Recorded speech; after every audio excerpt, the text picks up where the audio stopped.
ನಮಸ್ಕಾರ ಸ್ನೇಹಿತರೆ. ನಮ್ಮ ಮನೆಯಲ್ಲಿ ಒಂದು 10 ಪಾಟು ಗಿಡಗಳನ್ನ ಹಾಕಿದ್ದೆ. 10 ಪಾಟಲ್ಲಿ ಒಂದು 4 ಪಾಟೋ 3 ಪಾಟೋ ಏನೋ ಗುಲಾಬಿ ಗಿಡ ನೆಟ್ಟಿದ್ದೆ. ಅದರಲ್ಲಿ ಒಂದು 2 ಪಾಟ್ಗಳಲ್ಲಿ ಗುಲಾಬಿ ಗಿಡ ಸ್ವಲ್ಪ ಒಣಗೋಗಿತ್ತು, ಇನ್ನೊಂದು ಸ್ವಲ್ಪ ಚಿಗುರಿದೆ, ಅವೇ ಇದ್ದು. ಹಿಂಗೆ ಎಲ್ಲೋ ಒಂದು ಕಡೆ ಹೋದಾಗ ಜಸ್ಟು ಒಂದು ಕರ್ಬೇವಿನ ಸಸಿ ಗಿಡ ಕಿತ್ಕೊಬಂದು ನೆಟ್ಟಿದ್ದೆ. ಚಿಕ್ಕ ಪಾಟಲ್ಲಿ ಹಾಕಿ ಬೆಳೆಸ್ತಾ ಇದ್ದೆ. ಅದು ಒಣಗೋಗಿ ಒಂದೇ ಒಂದು ಎಲೆ ನಿಂತಿತ್ತು. ಆವಾಗ ಏನು ಮಾಡಿದೆ, ಅದಕ್ಕೆ ಮೊಸರು, ಈ ಕಾಫಿ ಪುಡಿ, ಟೀ ಸೊಪ್ಪು, ಗಷ್ಟ ಎಲ್ಲ ಹಾಕಿದೆ. ಎಲ್ಲೋ ನಾನು ಹಿಂಗೆ ನೋಡಿದ್ದೆ, ಹಾಕ್ತೆ. ಇವತ್ತು ಈ ಮಟ್ಟಕ್ಕೆ ಬಂದು ನಿಂತಿದೆ. ಇದನ್ನ ಕಿತ್ಬಿಟ್ಟು ಸ್ವಲ್ಪ ದೊಡ್ಡ ಪಾಟ್ಗೆ ಹಾಕೋಣ ಅನ್ನೋದೊಂದು ಸ್ವಲ್ಪ ತಲೆಗೆ ಹೊಳೀತು. ಅದಕ್ಕೆ ಕೆಲವು ಹೋಗಿದ್ದ ಪಾಟ್ಗಳನ್ನೆಲ್ಲ ರಿಮೂವ್ ಮಾಡಿ ಒಂದೊಂದು ಗುಲಾಬಿ ಗಿಡ ನೆಟ್ಟಿದ್ದನ್ನ ಎರಡೆರಡು ಸೇರಿಸಿ ನೆಟ್ಟು ಕರ್ಬೇವಿನ ಸೊಸಿ ಗಿಡನ ಚಿಕ್ಕಗೆ ಬೆಳೆದಿರೋದನ್ನ ದೊಡ್ಡಕ್ಕೆ ಬೆಳೆಸಿ ನಾಳೆ ದಿನ ನಮ್ಮ ಮನೆಗೆ ಈ ಕರ್ಬೇವಿನ ಸೊಪ್ಪು ಒಗ್ಗರಣೆಗೆ ಆಗಲಿ ಅಂತ ಇದೊಂದು ಬಕೆಟ್ ಖಾಲಿ ಇತ್ತು. ಈ ಬಕೆಟ್ಗೆ ಹಾಕಿ ಬೆಳೆಸೋಣ ಅಂತ ಎಲ್ಲ ನೀಟ್ ಮಾಡ್ತಾಯಿದ್ದೀನಿ. ನೆಕ್ಸ್ಟ್ ಅದಾದಮೇಲೆ ಇನ್ನೊಂದು ಸ್ನೇಹಿತರೆ ಬಂದ್ಬಿಟ್ಟು ಇದು ತುಂಬೆ ಗಿಡ ಅಂತ ಹೆಸರು. ಇದು ನೀವು ನೋಡಿರ್ಬೋದು, ಹಳ್ಳಿ ಕಡೆ ತೋಟದಲ್ಲಿ ದಿಬ್ಬದಲ್ಲಿ ಎಲ್ಲ ಕಡೆ ಬೆಳೆದಿರುತ್ತೆ. ಮತ್ತು ಇದು ಶಿವನ ಪ್ರಿಯವಾದ ಹೂವು ಗಿಡದಲ್ಲಿ ಹೂವು ಬೆಳೆಯುತ್ತೆ, ತುಂಬೆ ಹೂವು ಅಂತ ನೋಡಿ ಇಲ್ಲಿ ಬೆಳೆದಿದೆ. ಪ್ರತಿದಿನ ನಾನು ಸಿಹಿ ಪೂಜೆ ಮಾಡ್ತೀನಿ, ಶಿವನ ಪೂಜೆ ಮಾಡ್ತೀನಲ್ಲ, ಸಿಹಿ ಪೂಜೆಗೆ ಇದನ್ನೇ ಬಳಸ್ತೀನಿ ನಾನು, ತುಂಬೆ ಹೂವನ್ನ ನಾನು. ಓಕೆನಾ, ತುಂಬ ಒಳ್ಳೆಯದು ಇದು. ಇನ್ನು ಆಯುರ್ವೇದಿಕ್ಕೆಲ್ಲ ಯೂಸ್ ಮಾಡ್ತಾರೆ, ಅಷ್ಟು ಗೊತ್ತಿಲ್ಲ ನನಗೆ, ಯೂಸ್ ಮಾಡ್ತಾರಂತೆ. ಒಂದು 4 ಗಿಡ ಇದೆ ಒಂದೇ ಗುಚ್ಚಿಲಿದು. ಇವತ್ತು ಹೂವು ಬೆಳೆದಿತ್ತು, ಪೂಜೆ ಮಾಡಿ. ಇನ್ನೂ ಹೂವುಗಳಿದೆ, ಡೈಲಿ ಯೂಸ್ ಮಾಡೋಕ್ಕೆ ಚೆನ್ನಾಗಿ ಯೂಸ್ ಮಾಡ್ತೀನಿ ನಾನು ಇದನ್ನ. ಇದೇನು ಜಸ್ಟ್ ಇದೊಂದು ನೀವೇನು ಗಿಡ ಕಿತ್ಕೊಬರ್ಬೇಕು ಅನ್ನೋಂಗಿಲ್ಲ. ಊರ ಕಡೆ ಹೋದರೆ ನೋಡಿ ಈ ಥರ ಒಣಗಿರುತ್ತೆ. ಈ ಒಣಗಿರನ್ನ ತಂದ್ಬಿಟ್ಟು ಸುಮ್ಮನೆ ಹಿಂಗೆ ಉದುರಿಸ್ಬಿಡಿ ಸಾಕು.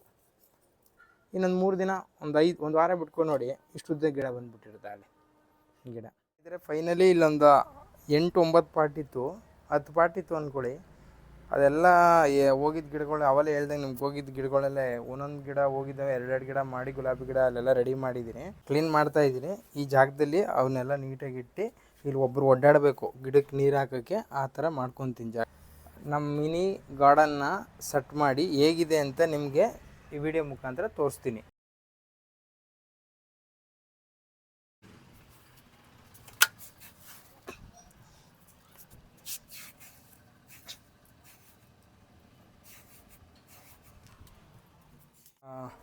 ಇವಾಗ ಫೈನಲಿ ಎಲ್ಲ ಗಿಡ ಸೆಟ್ ಮಾಡಿದ್ದೀನಿ.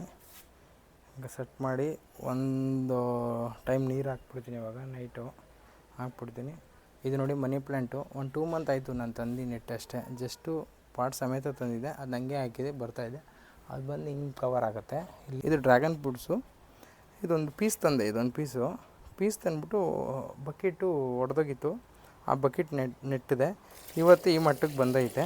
ನಾಳೆ ದಿನ ಒಂದು ಹಣ್ಣು ಬಿಡುತ್ತೆ. ಪೀಸ್ ಅದು ಹಾಕಿದ್ದು ಇಲ್ಲ ಗಿಡ. ಆಗಲೇ ನೀವು ಹೇಳ್ದಂಗೆ ತುಂಬೆ ಹೂವು ಇದು ನೋಡಿ. ಹೂವು ಆಲ್ರೆಡಿ ಅವಾಗ ನೋಡಿದೆ. ಇದು ಕರಿಬೇವು, ಇದು ಪುದೀನ ಮನೆಗೆ ತಂದಿದ್ದೆ. ಒಂದು ಕಡ್ಡಿ ಎಲ್ಲ ಬಿಡಿಸಿ ಮನೆಯಲ್ಲಿ ಡಸ್ಟ್ಬಿನ್ಗೆ ಹಾಕ್ತಿದ್ರು, ಬೇಡ ಕೊಡು ಅಂದ್ಬಿಟ್ಟು ಒಂದು ಪಾಟ್ ನೆಟ್ಟಿದ್ದೆ. ಅದು 1 ತಿಂಗಳಾಯ್ತು ಆಗುತ್ತೆ ಅಷ್ಟೇ. ಇವಾಗ ಡೈಲಿ ನಾವು ಯೂಸ್ ಮಾಡಬೇಕು ಅಂದರೆ ಪುದೀನ ಅಂಗಡಿಯಲ್ಲಿ ತರೋದೇ ಇಲ್ಲ, ಇಲ್ಲೇ ಯೂಸ್ ಮಾಡ್ಕೊತೀವಿ, ಕಿತ್ಕೊತೀವಿ. ಇದನ್ನು ಒಂದು ಮನಿ ಪ್ಲಾಂಟ್. ಇದರಲ್ಲೇ ನಾನು ದಸಿಗಳು ಮಾಡಿರೋದು. ಮನೇಲೂ ಒಂದು ಒಳಗಡೆ 4-5 ಗಿಡ ನೆಟ್ಟಿದ್ದೀನಿ ಪಾಟಲ್ಲಿ ಚಿಕ್ಕಗೆ. ಇದರಲ್ಲೇ ದಸಿ ಮಾಡೋದು. ಫಸ್ಟ್ ನಾನು ಬೆಳೆಸಿದ ಗಿಡ ಇದೇನೆ. ಅಮ್ಮಮ್ಮ ಅಂದರೆ ಇದು 6 ಮಂತ್ ಆಗಿರ್ಬೇಕಲ್ಲ, 6 ಮಂತ್ ಆಗಿದೆ ಈ ಗಿಡ ಇಲ್ಲಿಗೆ ಬಂದು. ಹಿಂಗೆ ಬಂದು ಈಗ ಕವರ್ ಆಗಿದೆ. ಗೊಬ್ಬರ ಬಂದ್ಬಿಟ್ಟು ಊರಿಂದ ತೊಗೊಂಬರ್ತೀನಿ. ಗೊಬ್ಬರ ತಂದು ಒಂದು 15 ಡೇಸ್ ಆಯಿತು ಗೊಬ್ಬರ ಹಾಕಿದ್ದೀನಿ ಇವಾಗ ಎಲ್ಲ ಗಿಡಕ್ಕೂ. ತುಳಸಿ ಗಿಡ, ಇದ್ರ ಬಗ್ಗೆ ಹೇಳೋಂಗೇ ಇಲ್ಲ, ದೇವರು.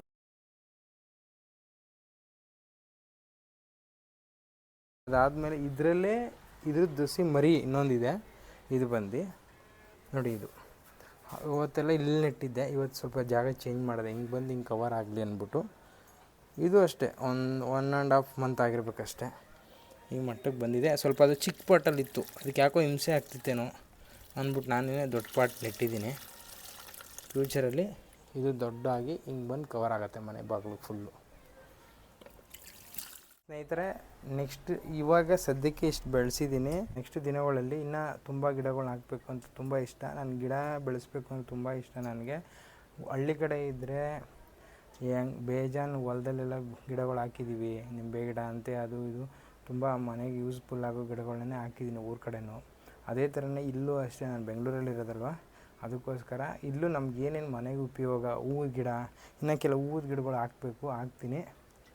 ಈ ವಿಡಿಯೋ ಇಷ್ಟ ಆದರೆ ಲೈಕ್ ಮಾಡಿ, ಶೇರ್ ಮಾಡಿ, ಈ ನಮ್ಮ ಯೂಟ್ಯೂಬ್ ಚಾನಲ್ನ ಸಬ್ಸ್ಕ್ರೈಬ್ ಮಾಡ್ಕೊಳ್ಳಿ. ಇದೇ ಥರ ನಿಮಗೆ ನೆಕ್ಸ್ಟ್ ವಿಡಿಯೋದಲ್ಲಿ ಸಿಗ್ತೀನಿ ಸ್ನೇಹಿತರೆ. Thank you for watching.